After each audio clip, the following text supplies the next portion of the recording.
नमस्कार. मराठी साहित्य स्पर्धा मंचद्वारा आयोजित दिवाळी विशेष कथा अभिवाचन स्पर्धेत मी डॉक्टर राजश्री श्रीभाते माझी स्वलिखित कथा गुंतवळ या कथेचे अभिवाचन करीत आहे. मी आणि आरोही कारमध्ये बसलो. ड्रायव्हरला म्हणालो, चला काका. कार बंगल्यामधून बाहेर पडून मेन रोडला लागली. मी क्षणभर बाहेर नजर टाकली. रस्त्यावर नेहमीप्रमाणे सकाळची गर्दी दिसत होती. न्यायालयात पोचायला तासभर तरी नक्कीच लागणार होता. मी आरोहीचा हात हातात घेतला आणि डोळे मिटले. माझ्यासाठी अत्यंत महत्त्वाच्या असणाऱ्या केसचा आज निकाल लागणार होता. काही दिवसांपासून या केसची सगळीकडे चर्चा सुरू होती. सगळ्या महत्त्वाच्या वृत्तपत्रांमध्ये त्याबद्दल सविस्तर माहिती येत होती. मी, आजोबांनी, आरोहीने या केससाठी खूप मेहनत घेतली होती. अनेक आठवणी पाण्यातील भोवऱ्याप्रमाणे माझ्या मनात फिरत होत्या. मला माझ्या आईची खूप आठवण झाली. ती दिसायला सुंदर होती आणि स्वभावाने पण खूपच प्रेमळ होती. वडील अनिल देशमुख एक नामांकित ॲडव्होकेट होते. ते नेहमी आपल्या कामात खूप व्यस्त असायचे आणि मला आठवले की पप्पा स्वभावाने पण फारच तापट होते. आई तर सतत त्यांची मर्जी सांभाळण्यात लागलेली असायची. आईचे माझ्यावर मात्र फार प्रेम होते. मी पण नेहमी आईभोवती असायचो. पप्पांचा पण मी खूप लाडका होतो, पण मला त्यांचा धाकच जास्ती वाटायचा. ती शाळा, ते मित्र, खरंच त्या बालपणीच्या आठवणी खूपच छान होत्या. पण खरं म्हणजे आज कित्येक वर्षानंतर मी इतक्या शांतपणे आपल्या त्या बालपणीच्या आठवणींमध्ये डोकावलो होतो. नाहीतर यापूर्वी मात्र मी कधीच त्या आठवणींना आपल्या मनामध्ये शिरायची परवानगी दिली नव्हती. आठवणींच्या घेऱ्यात असतानाच मला तो भयंकर दिवस आठवला. त्या दिवसाने माझे पूर्ण जीवन उलथापालथ केले होते. खरं म्हणजे त्या दिवशी सकाळी मी खूप आनंदात होतो, कारण माझा लाडका मित्र अक्षय त्या दिवशी 8 वर्षाचा झाला होता आणि दुपारी मी त्याच्या बर्थडे पार्टीला जाणार होतो. आईबरोबर जाऊन मी अक्षयसाठी छान प्रेझेंट आणले होते. दुपारी मी बर्थडे पार्टीला गेलो. किती मजा केली होती आम्ही मित्रांनी. खूप खेळ मस्ती झाली. आईस्क्रीम, केक खाणे झाले. मला अक्षयचे आई पप्पा पण खूप आवडले होते आणि अक्षयचे पप्पा तर फारच छान होते. ते आमच्यासोबत गेम्स पण खेळलेत. मला आठवतं, माझ्या मनात त्यावेळी विचार आला होता, आपले पप्पा का नाहीत अक्षयच्या पप्पांसारखे. घरी आल्यानंतर त्या सगळ्या गोष्टी मी आईला सांगायला खूप आतुर होतो. ड्रायव्हर काका मला घ्यायला आलेत आणि आम्ही घरी परतलो. घरी पोहोचताच केव्हा एकदा आईला भेटतो असे झाले होते. आई आई करतच मी वर आई पप्पांच्या बेडरूमजवळ पोहोचलो. माझा आवाज ऐकून पप्पा बाहेर आलेत आणि ओरडलेच, आर्यन तू केव्हा आलास? जा जा आपल्या बेडरूममध्ये जा. हे म्हणता म्हणता ते आपले हात रुमालाला पुसत होते. मी खूप घाबरलो होतो. मी रडायला लागलो. कसा बसा मी आपल्या रूममध्ये आलो आणि रडता रडताच केव्हा तरी मला झोप लागली. दुसऱ्या दिवशी सकाळी मी उठलो तर सगळीकडे शांतता होती. मी खाली गेलो तर माझे आवडते पुण्याचे आजी आजोबा आलेले होते. त्यांना बघून मला खूप आनंद झाला. पण आई मात्र कुठे दिसत नव्हती. आजी आजोबा खूपच दुःखी दिसत होते. मी आजीला विचारले, आजी आई कुठे आहे? तर ती रडायला लागली. त्या दिवशी घाईघाईतच मी आजी आजोबांबरोबर पुण्याला आलो. पप्पांनी माझे सगळे सामान व्यवस्थित बॅगमध्ये दिले होते. मला तर काय झाले ते काहीच कळत नव्हते. त्यावेळी मी पुण्याला आलो ते पुन्हा कधीही घरी न परतण्यासाठी. सुरुवातीला मी आजी आजोबांना विचारायचो, आई का नाही आली माझ्यासोबत? कुठे आहे ती? ते ऐकून दोघांच्याही डोळ्यात पाणी यायचे. ते म्हणायचे, आमची लेक गेली आपल्याला सोडून देवाकडे, पण ती तिथे खूप आनंदात आहे. नंतर आईची आठवण काढली की आजी आजोबांना वाईट वाटेल म्हणून मी ते टाळायचो. आजी आजोबांचा मी खूप लाडका होतो, कारण होतोही मी त्यांच्या एकुलत्या एका मुलीचा मुलगा. सुरुवातीला मला आईची खूप आठवण यायची, पण हळूहळू त्या आठवणी स्वप्नाप्रमाणे धूसर होत नाहीशा होत गेल्या. अभ्यासात हुशार, स्वभावाने शांत, प्रेमळ असल्यामुळे मी शाळेतही सगळ्यांचा लाडका होतो. मधली कितीतरी वर्ष ओलांडली. शाळेनंतर कॉलेजला ॲडमिशन घेतली, BCom केले आणि नंतर लॉ. मी पण आपल्या आजोबांप्रमाणे क्रिमिनल लॉयर झालो होतो. माझीही आपण आजोबांप्रमाणे प्रख्यात लॉयर झालं पाहिजे अशी खूप इच्छा होती. लहानपणापासून माझ्या मनात आईला अचानक काय झाले हा प्रश्न होता, पण घरात कुणीही त्या विषयावर कधी बोलत नव्हते. माझ्या आजोबांनी 75 गाठली होती, पण तरीही त्यांचा उत्साह मात्र अजूनही एखाद्या तरुणाला लाजवेल असा होता. आजी देखील 70ची, पण अजूनही तिची ऊर्जा, पेंटिंग करायची आवड, नवीन गोष्ट शिकण्याची हौस कायम होती. आज मात्र दोघांनीही आजी आजोबांनी न्यायालयात न येण्याचा निर्णय घेतला होता. त्यांना पत्रकार, न्यूज चॅनलवाले कुणालाही सामोरे द्यायची इच्छा नव्हती. त्यामुळेच मला आज आरोहीचा खूप आधार वाटत होता. नकळत मी आरोहीचा हात प्रेमाने हळूच दाबला. मला आरोहीशी झालेली माझी पहिली भेट आठवली. तोही मजेदारच किस्सा आहे. तेव्हा आम्ही दोघेही LLB पार्ट 1ला होतो. कॉलेज सुरू होऊन जेमतेम 2-3 आठवडे झाले होते. एके दिवशी मी कॉलेजमधल्या जिन्यावरून वर जात होतो आणि आरोही एका मैत्रिणीबरोबर भराभर पायऱ्या उतरत खाली येत होती. कशी कोण जाणे, तिच्या पायातून चप्पल निसटली आणि ती 2-3 पायऱ्यानंतर धाडकन माझ्यावरून धडकली. ती खूप घाबरली होती. कशीबशी स्वतःला सावरत ती म्हणाली, "आय एम रिअली सॉरी, तुम्ही नसतात तर." मी म्हटले, "इट्स ओके." थोड्याच दिवसात आमच्या 6 मित्रमैत्रिणींचा ग्रुप बनला. खूप छान मैत्री जमली आम्हा सगळ्यांमध्ये. आमच्या मित्रांच्या ग्रुपमध्ये आरोही मला आवडायची.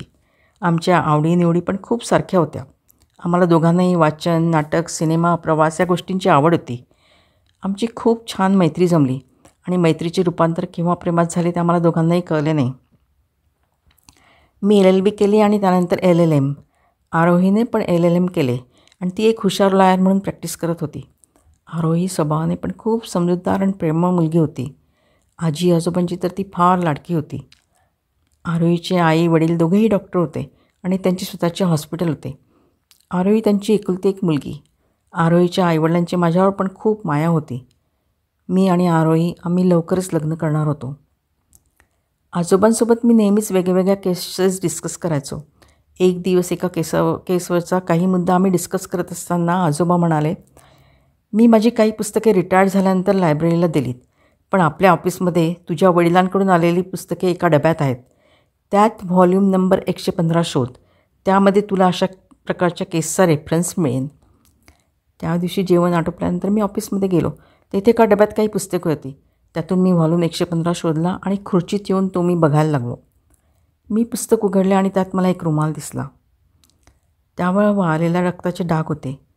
तो रुमाल मला कुठेतरी पाहिल्यासारखा वाटत होता. होताही तो लक्षात राहण्यासारखाच. पांढरा शुभ्र रुमाल आणि त्याला इंचभर नेई बॉर्डर. मी पुस्तक बंद केले आणि डोळे मिटून विचार करू लागलो आणि थोड्याच वेळात मला स्पष्ट आठवले, मी माझ्या पप्पांना शेवटचे ह्याच रुमालाला हात पुसताना बघितले होते. रात्रभर मी विचार करीत होतो. आज पहिल्यांदा मला त्या दिवशी नक्की काय झाले ते जाणून घ्यायची खूप तीव्र इच्छा झाली. रात्रभर माझा डोळा लागला नाही. दुसऱ्या दिवशी रविवार होता. नेहमीप्रमाणे सकाळी मी आजी आजोबांसोबत ब्रेकफास्ट घेतला. ब्रेकफास्ट आटोपल्यानंतर मी त्यांना रुमालाविषयी सांगितले. मी शेवटचे ह्याच रुमालाला पप्पांना हात पुसताना बघितले होते हेही सांगितले. इतक्या वर्षानंतर आम्ही या विषयावर बोलत होतो. आजी आजोबांच्या डोळ्यात अश्रू होते. आजोबा बोलले, "त्या दिवशी काय घडले हे फक्त तुझ्या वडिलांना आणि ड्रायव्हर सोहमलाच माहिती." सोहमला जन्मठेपेची शिक्षा झाली होती आणि तो कुठल्या तरी तुरुंगात होता. मी म्हणालो, "आजोबा, खूप वर्ष होऊन गेलीत आणि खरं म्हणजे मी या मागच्या गोष्टींचा मुद्दामच कधी विचार करीत नव्हतो. पण आता मात्र मला नक्कीच जाणून घ्यायचे आहे की त्या दिवशी खरं काय घडले ते. मी आरोहीशी भेटून येतो." मी कारमध्ये आरोहीला भेटायला निघालो. मला केव्हा एकदा आरोहीला भेटून तिच्याशी बोलतो असे झाले होते. मी आरोहीकडे पोहोचलो. माझा चेहरा पाहताच आरोहीला कळले की काहीतरी झाले आहे. तिने हळूच माझे हात हातात घेतले आणि विचारले, "काय झालं आर्यन?" मी आरोहीला रुमालाबद्दल सांगितले. मी आरोहीला म्हणालो, "माझे पप्पा तापट होते, पण जरी मी तेव्हा खूप लहान होतो तरी मला नाही वाटत की ते माझ्या आईला जीवाने मारणे इतके वाईट होते." आरोही म्हणाली, "आर्यन, पूर्ण सत्य कळण्यापूर्वी असा विचार करू नकोस. आपण खरं काय ते शोधून काढूया." दुसऱ्या दिवशी मी आणि आरोहीने आजोबांबरोबर ह्या विषयावर बोलायचे ठरविले. खरे म्हणजे इतकी वर्ष मी तो दिवस विसरायचा खूप प्रयत्न केला होता आणि त्या दिवशी तो रुमाल दिसेपर्यंत विसरलंही होतो. खरं काय घडलं असेल याचा मी कधी विचारच केला नव्हता. पण त्या दिवशी तो रुमाल बघितल्यापासून मात्र मला सत्य काय ते कळायला हवे असे खूप वाटत होते. परंतु हे म्हणावे तेवढे सोपे काम नव्हते.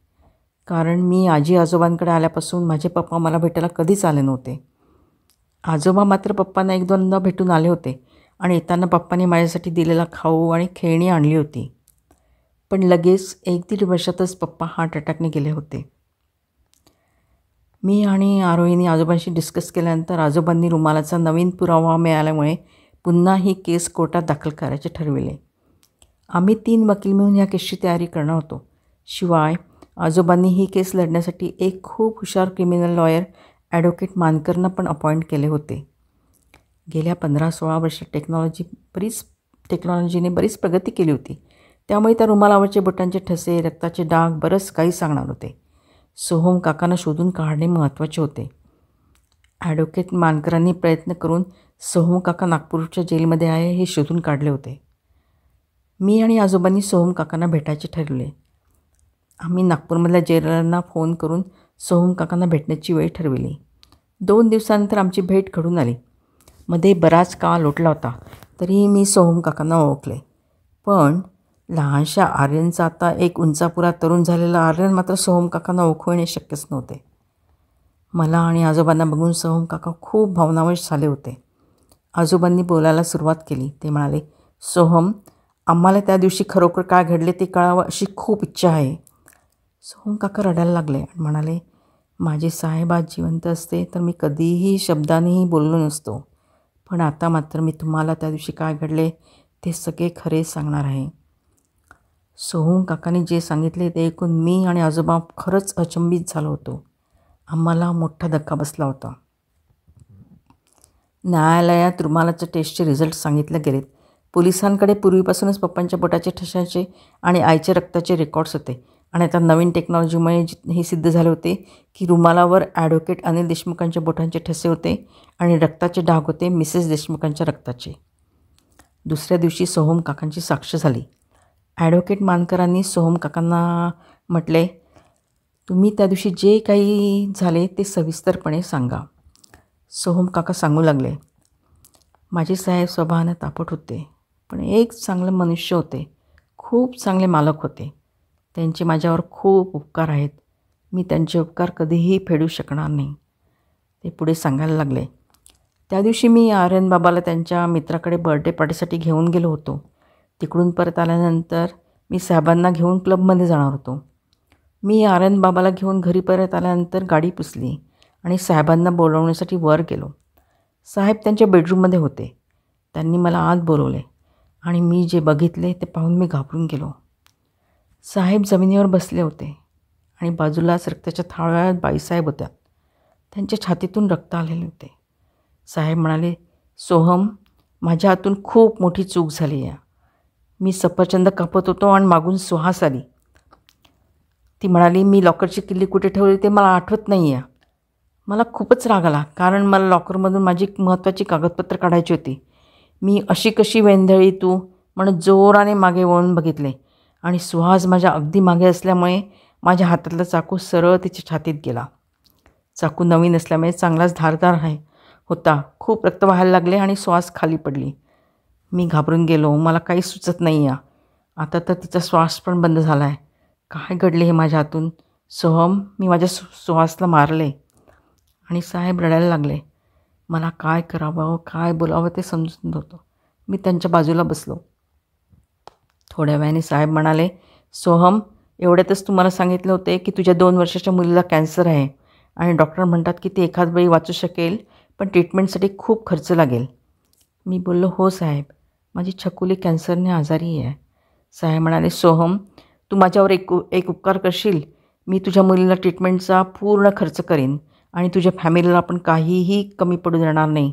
पण या खुनाचा आळा मात्र तू स्वतःवर घे. ते ऐकून मी सुन्न झालो. मला काय करावे कळेना. पण जेव्हा माझ्या छकुलीचा चेहरा माझ्या डोळ्यासमोर आला तेव्हा जिवंतपणे मी ही अग्निपरीक्षा द्यायला तयार झालो. साहेबांनी चाकू साफ केला आणि चाकू माझ्या हातात दिला. मी स्वतः कबुली दिली की माझ्या छकुलीच्या ट्रीटमेंट्ससाठी पैशाची खूप गरज होती. मी त्या दिवशी साहेबांना बोलवायला त्यांच्या बेडरूममध्ये गेलो. बेडरूममध्ये कुणीच नव्हतं. मला टेबलावर पैशाचे मोठे बंडल दिसलं. मी ते उचलून खिशात टाकणार तेवढ्यात बाईसाहेब आल्या. त्यांनी माझ्या हातात पैशाचे बंडल पाहिले. मी खूप घाबरून गेलो. बाईसाहेब माझ्या दिशेने यायला लागल्यात. मला काय करावं ते सुचेना. टेबलवर फळ होतं आणि त्याच्याजवळच चाकू होता. मी चाकू घेतला आणि बाईसाहेबांवर वार केले. मी 1-2च वार केले असतील, पण चाकू नवीन होता, धारदार होता. खूप रक्त व्हायला लागले आणि बाईसाहेब खाली पडल्यात. तेवढ्यात साहेब आलेत. माझ्या हातून माझ्या छकुलीच्या प्रेमाखातर फार मोठा गुन्हा घडला. मी आमच्या प्रेमळ बाईसाहेबांचा खून केला. मी कुठलीही शिक्षा भोगायला तयार आहे. पण ही अग्निपरीक्षा फक्त माझ्यासाठीच नाही तर माझ्या पत्नीसाठी देखील होती. आम्ही जे केले ते मात्र बरोबरच केले. साहेब खुनाच्या कलंकापासून वाचलेत. आमच्या छकुलीला पूर्ण ट्रीटमेंट मिळाली आणि ती ठणठणीत बरी झाली. आता तर आमची छकुली मेडिकलच्या 2ऱ्या वर्षाला आहे. साहेबांनी माझ्या फॅमिलीला काहीही कमी पडू दिले नाही. पण दुर्दैवाने साहेब मात्र लवकरच गेले. सोहम काकांची साक्ष ऐकून सारे कोर्ट अचंबित निशब्द झाले होते. न्यायालयाची कारवाई संपली होती आणि आज केसचा निकाल लागणार होता. ड्रायव्हर काकांनी कार पार्क केली आणि मी भानावर आलो. माझ्या आयुष्यातल्या मागल्या काळाचा पूर्ण चित्रपट माझ्या डोळ्यासमोरून गेला होता. मी आणि आरोही न्यायालयात आलो. न्यायमूर्ती ॲडव्होकेट अनिल देशमुख यांच्या रुमालाच्या पुराव्यामुळे आणि सोहम काकांच्या साक्षीमुळे सोहम काकांना निर्दोष ठरविले होते. दुसऱ्या दिवशी मी आणि आजोबा, आजी, सोहम काका आणि त्यांच्या फॅमिलीला भेटलो. आजोबा त्यांच्या धीर गंभीर आवाजात बोलायला लागले.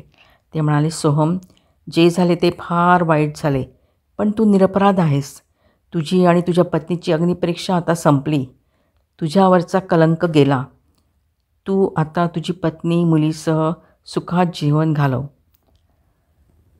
त्या दिवशी रात्री अंतराळावर पडून मी विचार करीत होतो. माझ्या मनात तरावरीच्या 2 पारड्यात सुख आणि दुःख तोलत होते. आज माझ्या मनावरचे ओझे उतरल्यामुळे हलके वाटत होते, पण सोबतच आपले बालपण आठवून मन खूप दुःखी पण होत होते. माझ्या पप्पांच्या हातून नकळत झालेल्या एका छोट्याशा चुकीमुळे त्यांच्या निरपराध निष्पाप तरुण पत्नीचा आणि माझ्या आईचा बळी गेला होता. पप्पा स्वतःला दोषी समजत असल्यामुळे त्यांनी मला आपल्यापासून दूर ठेवले. मी लहानपणापासूनच आपल्या आई पप्पांच्या प्रेमाला मुकलो. कदाचित ह्या सगळ्या तणावामुळेच पप्पांना हार्ट अटॅक पण आला असावा. माझे जीवन आई पप्पांशिवाय पोरके गेले होते, पण मला आजी आजोबांचे खूप प्रेम मिळाले होते. आता निरपराध सोहम काकांवरचा कलंक गेला होता. ते कुटुंब त्यांचे पुढील आयुष्य सुखात घालवणार होते. एका छोट्याशा झालेल्या चुकीमुळे आम्हा कितीतरी लोकांच्या जीवनात गुंतवळ निर्माण झाली होती, पण अखेर आज ती गुंतवळ उलगडली होती. माझ्या मनाला समाधान मिळाले होते आणि शांत मनाने मी लवकरच निद्रेच्या अधीन झालो. धन्यवाद.